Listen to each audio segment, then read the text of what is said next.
Bonjour, Bonjour. vous appelez Claire.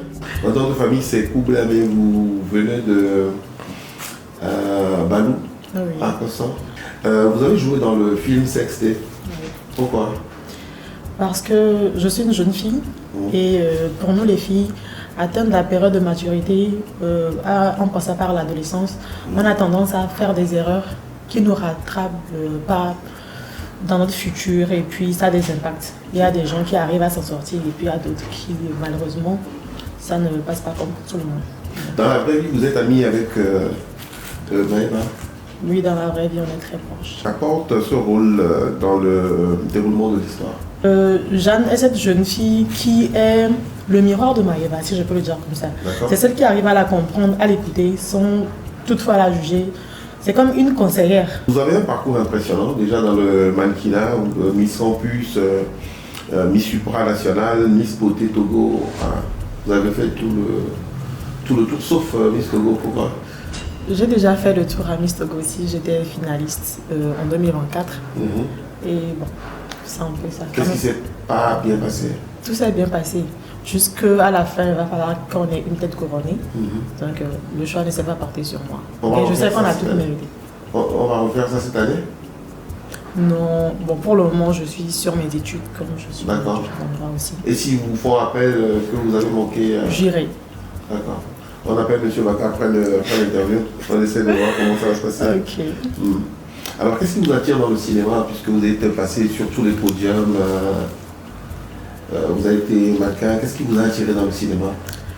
Dans le cinéma, je dirais, sur les podiums, c'est juste convaincre un jury, défiler, la beauté physique et tout. Mais dans le cinéma, il faut toucher les cœurs. Voir comment les téléspectateurs vont apprendre et prendre ça en cœur. Il faut voir les émotions. Pour le cinéma, c'est l'émotion et puis le message qu'on passe. C'est ça. Avez-vous retrouvé votre vie dans le rôle que vous avez campé, le rôle de Jeanne? Oui, j'ai retrouvé. Parce que Jeanne, comme je l'avais dit tantôt, c'est une personne attentive qui prête oreille. Et dans nos vies de tous les jours, on a forcément une amie, un proche qui veut se faire entendre sans se faire juger. Donc dans ce rôle, j'ai vu mes relations amicales et tout ce qui peut se passer entre les filles, où on peut se dire sans jamais penser à ce que ça puisse sortir. On a toujours un confident. Donc dans ce rôle, j'ai vu cette amie que j'ai été pour d'autres personnes aussi. Donc c'était très facile de pouvoir le faire ainsi.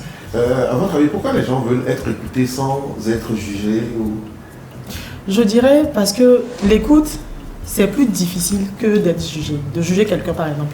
Quand tu prends le temps d'écouter, tu vas analyser, tu vas réfléchir et savoir comment t'exprimer.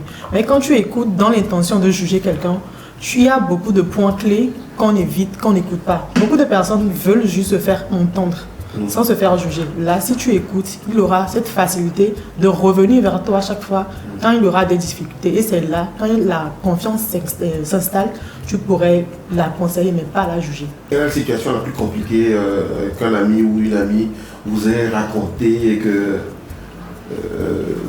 en voyant la personne, vous vous êtes dit, mais elle est folle, elle? Bizarrement, je ne suis pas hypocrite. Non, j'ai dit jouer à. Ok, jouer à. Le truc, c'est que je ne peux pas le dire déjà. Oui, en fait, ce que j'essaie de dire, c'est que la personne a fait une vraie gaffe. Oui. Que ce soit indépendant ou dépendant de sa volonté, la personne a vraiment gaffé. Et vient de te demander, enfin, déjà te confier ce qui s'est passé. Et attend de toi que tu dises un truc, mais que ce qui s'est passé, c'est vraiment con, quoi. Donc, quelle serait ta réaction? Ah, bah je dirais, je vais juste rigoler, j'ai dit, bah c'est ça quoi. Ok, je te raconte une histoire, tu me dis. Ce que j'entends. Ouais. D'accord. Ok. En fait, j'ai trompé ma femme. Et avec ma belle-mère.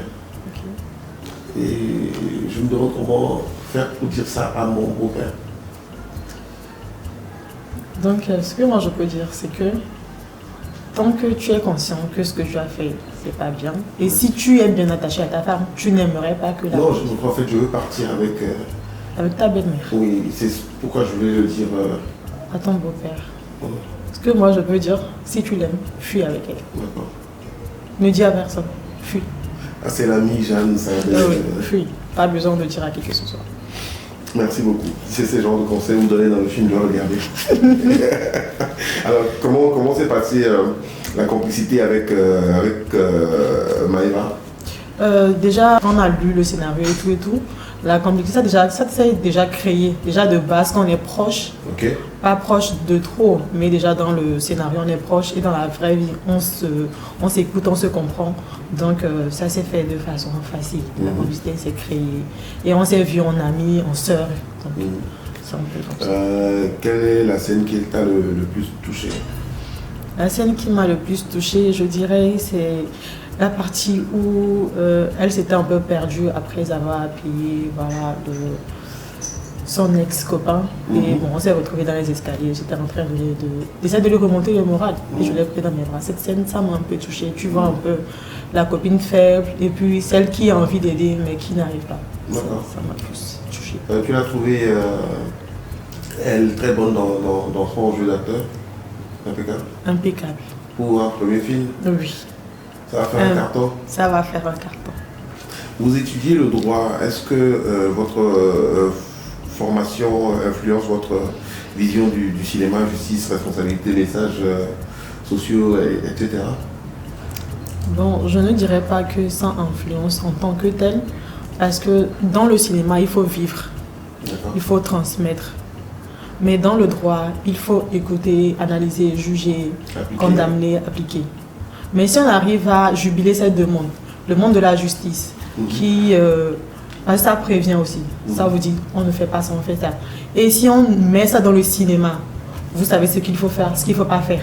Donc c'est un monde qu'on peut jubiler pour aider mieux à comprendre le droit, à comprendre la justice et à ne plus trop se sentir. Parce qu'à travers le cinéma, à travers la caméra, on peut plus parler que de demander à un jeune de venir s'asseoir à venir regarder, je ne sais pas, venir à la cour d'appel ou bien au tribunal pour voir ce qui se passe. Mais dans le cinéma, c'est quand même fluide pour tous les âges de comprendre cela. Est-ce que vous en êtes avec votre vie professionnelle? Ça se passe très bien. Je continue toujours mes études en droit. D'accord. Et bientôt la rentrée, donc je suis toujours préparée. Vous aurez du temps pour le mannequinat et puis votre nouveau boulot d'actrice? Il y aura toujours le temps pour ce qu'on est. D'accord. Un message pour ceux qui vont regarder Sextape? Alors, je dirais, mon message, c'est très simple. Évitez de faire des erreurs. Tout ce qui est téléphone, caméra, ça garde des empreintes. Tout ce qui est réseaux sociaux, ça garde des empreintes. Même si vous pensez qu'aujourd'hui, ça peut s'effacer, à un moment donné de votre vie, le passé, là, ça revient toujours. Et on est appelé à des gens responsables, à être des mères de famille, des pères de famille. Donc, évitons de faire ces erreurs. Gardons nos secrets pour nous. Gardons tout ce qui est intime pour nous-mêmes. Voilà, c'est ce que je peux dire à la jeunesse. Vous avez des projets? Oui, j'ai des projets. Dans le cinéma comme dans le droit. Donc, dans le cinéma, je viens de commencer. Et je vois que déjà, ça avance très bien. Et dans le droit, on ne sait jamais. Peut-être que je vous inviterai à passer à mon cabinet. Merci beaucoup. Je vous en prie. Excellente journée. À vous aussi.